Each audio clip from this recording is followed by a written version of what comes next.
कुमारी सैलजा जी, Bhupesh Baghel ji, TS Singhdeo जी,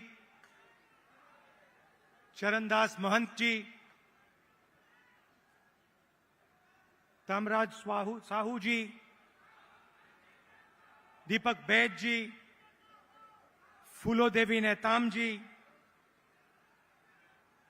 छत्तीसगढ़ के मंत्री, MLAs, हमारे प्यारे पार्टी के कार्यकर्ता, बब्बर शेर,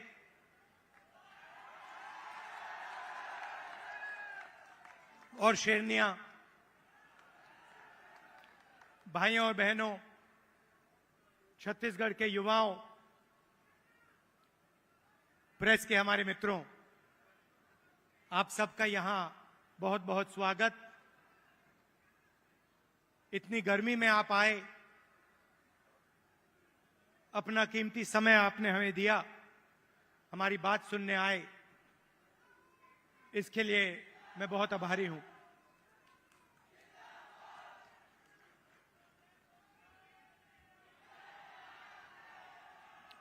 कुछ ही महीने पहले कर्नाटक में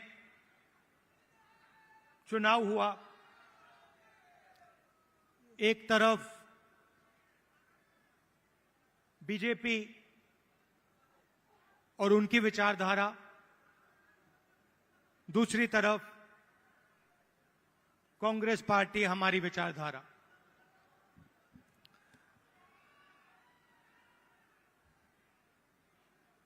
उनका काम लोगों को बांटने का, नफरत फैलाने का, हिंसा फैलाने का। हमारा काम लोगों को जोड़ने का, नफरत के बाजार में मोहब्बत की दुकान खोलने का।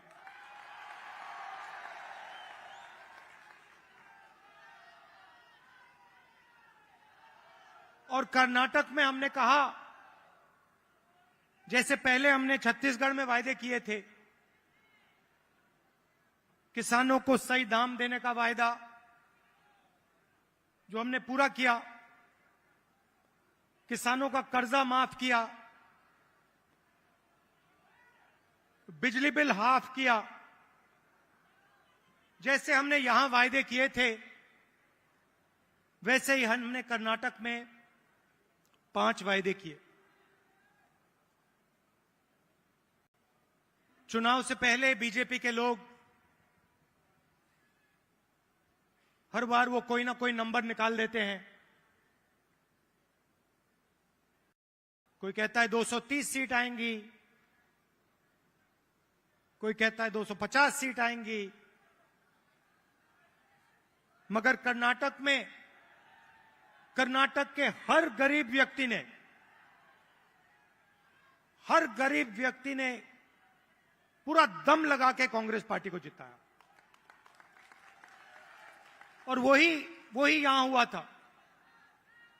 देखिए, एक बात मैं साफ करना चाहता हूं,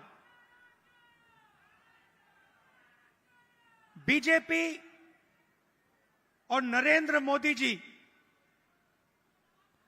हिंदुस्तान के 2-3 अरबपतियों के लिए काम करते हैं। नाम आप जानते हो। कुछ ही दिन पहले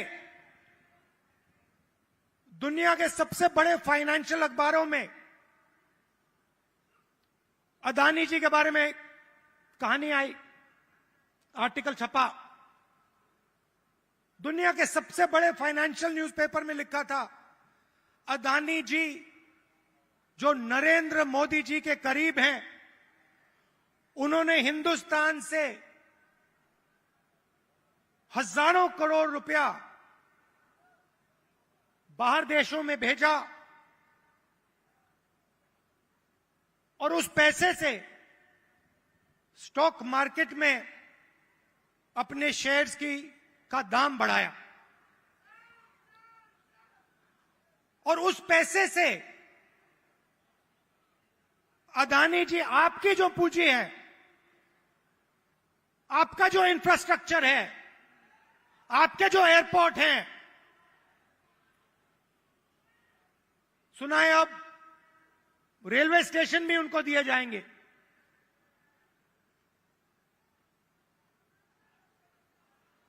पूरा का पूरा एक व्यक्ति के हवाले किया जा रहा है।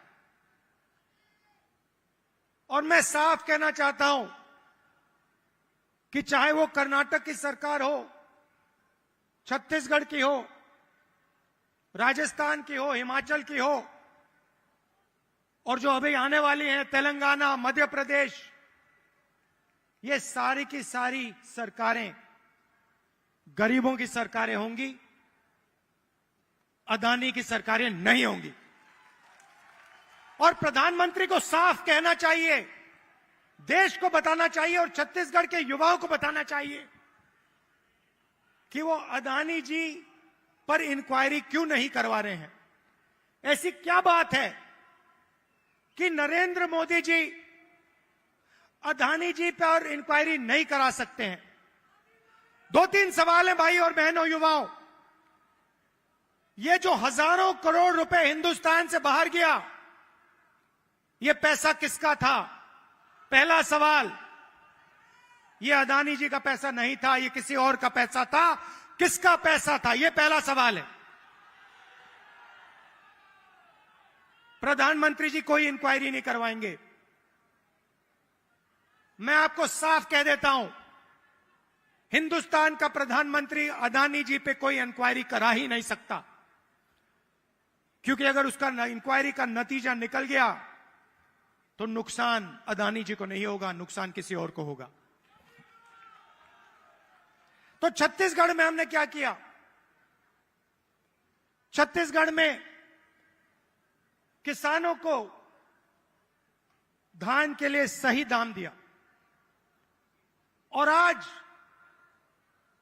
आप सारे प्रदेशों को देख लीजिए, लिस्ट निकालिए, सवाल पूछिए, धान के लिए सबसे ज्यादा पैसा कौन से स्टेट में मिलता है? जवाब मिलेगा छत्तीसगढ़, छत्तीसगढ़, छत्तीसगढ़।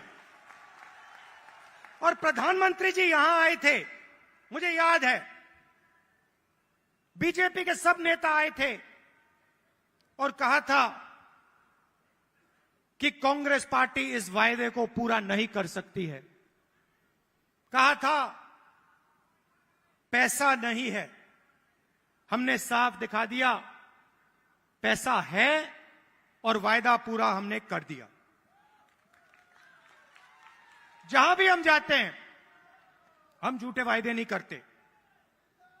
15 लाख रुपए का वायदा हम नहीं कर सकते। नरेंद्र मोदी जी ने कहा था काला धन वापस आएगा, 15 लाख रुपए बैंक अकाउंट में जाएंगे। उल्टा हजारों करोड़ रुपए हिंदुस्तान से बाहर जा रहा है। इंटरनेशनल अखबार कह रहे हैं कोई इंक्वायरी नहीं।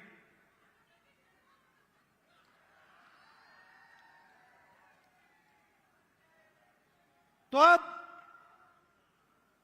छत्तीसगढ़ के युवा जो हैं,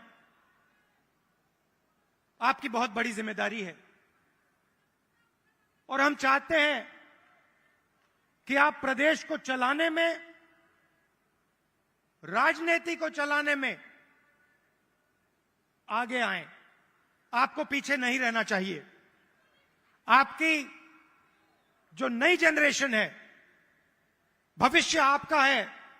आने वाले समय में छत्तीसगढ़ आपका है और आपको आगे बढ़ना पड़ेगा। और इसीलिए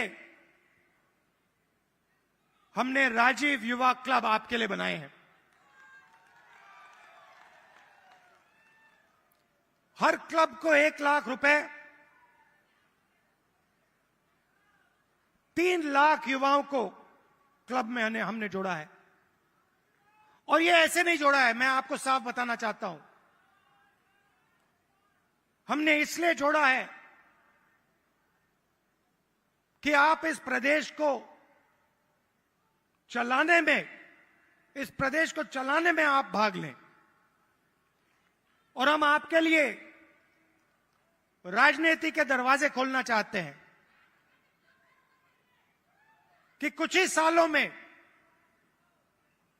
आपके बीच में से छत्तीसगढ़ के एमएलए, प्रधान, नेता चुन के आए, इसलिए हमने यह काम किया है। दो तीन चीजें मैं और कहना चाहता हूं। जो हमारे आदिवासी भाई हैं, आपके लिए हमने पैसा कानून लाया, आपकी जमीन की रक्षा की। मैं आपसे एक बात कहना चाहता हूं, हम आदिवासी शब्द का प्रयोग करते हैं। आदिवासी का मतलब जो हिंदुस्तान के ओरिजिनल मालिक हैं। आदिवासी का मतलब इस देश की जो जमीन है, जो धरती है, उसके सबसे पहले आप मालिक थे। मतलब आपकी जमीन पर, जंगल पर, जल पर आपका हक बनता है। बीजेपी ने एक नया शब्द निकाला है, वनवासी। इस शब्द का बिल्कुल दूसरा मतलब है। हम चाहते हैं कि आदिवासी युवा जो भी सपना देखना चाहें, देखें और उस सपने को पूरा करें। डॉक्टर बनना है, इंजीनियर बनना है, बिजनेस चालू करना है, लॉयर बनना है, जज बनना है, मैन्युफैक्चरिंग यूनिट शुरू करना है, सब चीजों में आपको शामिल होना चाहिए। वो चाहते हैं कि आप जंगल में ही रहें, आप जंगल के बाहर ना आए। शब्द के पीछे सोच है भाई और बहनों। उनका कहना है कि आप पहले हिंदुस्तान के मालिक नहीं थे, आप जंगल में रहते थे और आपको जंगल में रहना चाहिए। हम कहते नहीं, जंगल का हक, जमीन का हक, जल का हक आपको मिलना चाहिए। मगर जो भी आप सपना देखना चाहते हो, जहां भी आप जाना चाहते हो, वो सपना आपके लिए पूरा होना चाहिए। यह फर्क है विचारधारा में।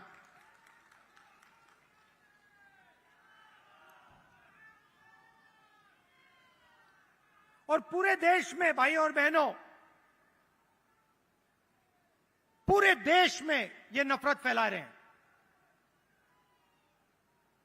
आदिवासियों को नया नाम दे देंगे, एक धर्म को दूसरे धर्म से लड़ा देंगे, एक भाषा को दूसरी भाषा से लड़ा देंगे, एक जात को दूसरी जात से लड़ा देंगे। हमारा काम जोड़ने का है। जहां भी ये नफरत फैलाते हैं, चाहे वो मणिपुर हो, असम हो, कर्नाटक हो, जहां भी ये नफरत फैलाएंगे, कांग्रेस पार्टी के कार्यकर्ता वहां जाकर मोहब्बत फैलाएंगे। ये हमारा काम है, ये हमारी जिम्मेदारी है। आप देखिए, भारत जोड़ो यात्रा का यही लक्ष्य था। कन्याकुमारी से हम शुरू हुए, श्रीनगर तक गए,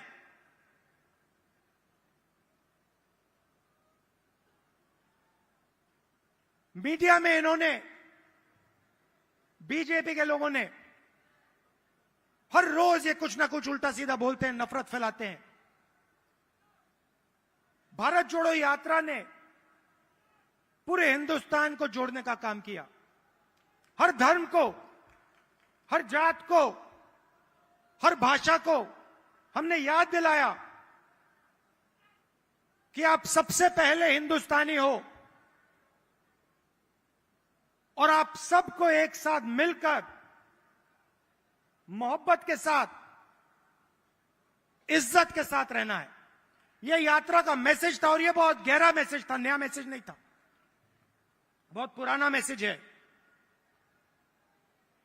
सदियों से यहां पे छत्तीसगढ़ में और बाकी प्रदेशों में लोगों ने यह मैसेज दिया है और यही कांग्रेस पार्टी का और हिंदुस्तान का डीएनए है। हम जोड़ते हैं, वो नफरत फैलाते हैं। हम किसानों के लिए, मजदूरों के लिए, छोटे व्यापारियों के लिए काम करते हैं, वो 2-3 अरबपतियों के लिए काम करते हैं। कुछ साल पहले मैंने बघेल जी से एक बात कही। मैंने कहा, जहां भी मैं जाता हूं, मैं युवाओं से पूछता हूं, आपके सामने सबसे बड़ी मुश्किल क्या है? बीजेपी ने जो हिंदुस्तान की रीढ़ की हड्डी है, आर्थिक रीढ़ की हड्डी है, उसको तोड़ दिया है। जो छोटे व्यापारी थे, जीएसटी और नोटबंदी ने उनको खत्म कर दिया,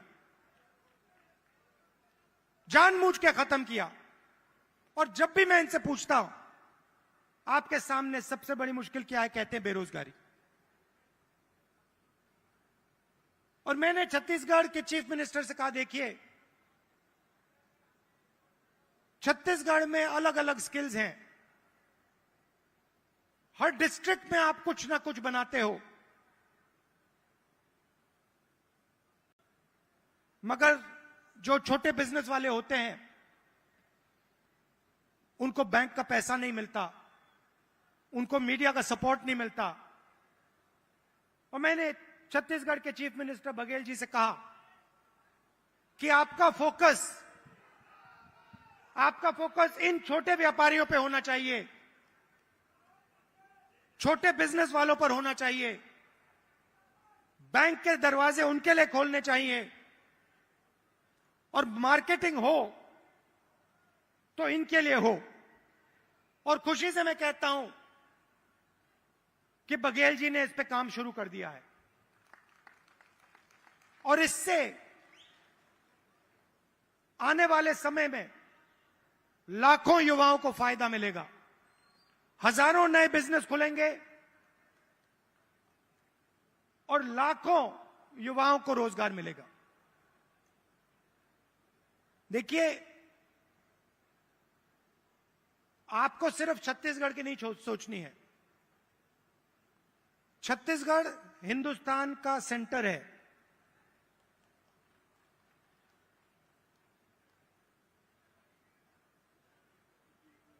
बंगाल से गुजरात कोई जाता है,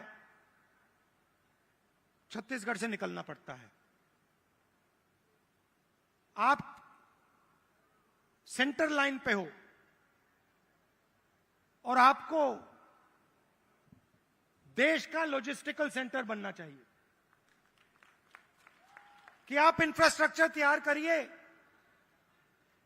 कि छत्तीसगढ़ हिंदुस्तान का लॉजिस्टिकल सेंटर बने। जो भी माल बंगाल से गुजरात बाकी प्रदेशों में जाए वो यहां प्रोसेस हो, यहां से निकले, एयरपोर्ट से आप बाकी दुनिया को छत्तीसगढ़ से जोड़िए, सिर्फ हिंदुस्तान को नहीं, बाकी दुनिया को आप एयरपोर्ट से जोड़िए, छत्तीसगढ़ को जोड़िए कि हमारे जो युवा हैं, छत्तीसगढ़ के जो प्रोडक्ट्स हैं वो पूरी दुनिया में जाएं, सिर्फ हिंदुस्तान में ना रहें।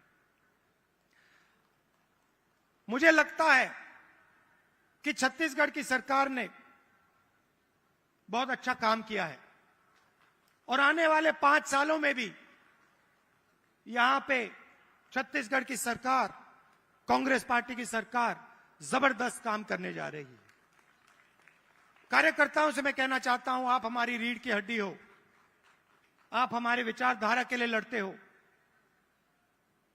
छत्तीसगढ़ में आपने हमें जिताया, राजस्थान में जिताया, कर्नाटक में जिताया, हिमाचल में जिताया, तेलंगाना में जिताओगे, फिर से छत्तीसगढ़ में जिताओगे, मध्य प्रदेश में जिताओगे, राजस्थान में जिताओगे।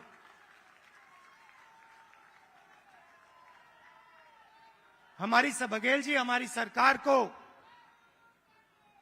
हमारे कार्यकर्ता की रक्षा करनी चाहिए।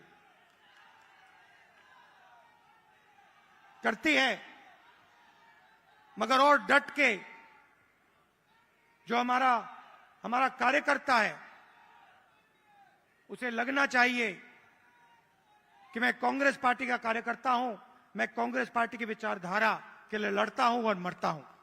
देश को आपकी जरूरत है। नफरत से देश आगे नहीं जा सकता है, हिंसा से देश आगे नहीं जा सकता है, अर्थव्यवस्था नहीं बढ़ सकती है।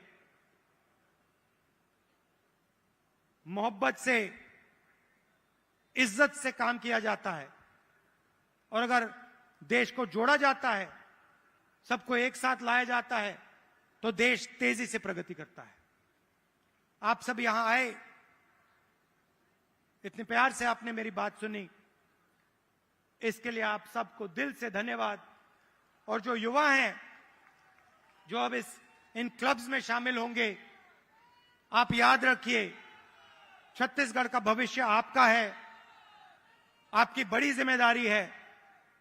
आपको राजनीति में आना है और आपको छत्तीसगढ़ को भविष्य में चलाना है। बहुत बहुत धन्यवाद। जय हिंद, नमस्कार। बहुत बहुत शुक्रिया आपका आदरणीय श्री राहुल गांधी जी। और स्मृति चिन्ह का अवसर है, हम आग्रह करेंगे कि माननीय मुख्य अतिथि महोदय श्री राहुल गांधी जी को स्मृति चिन्ह भेंट करने के लिए हम माननीय मुख्यमंत्री जी से निवेदन करते हैं।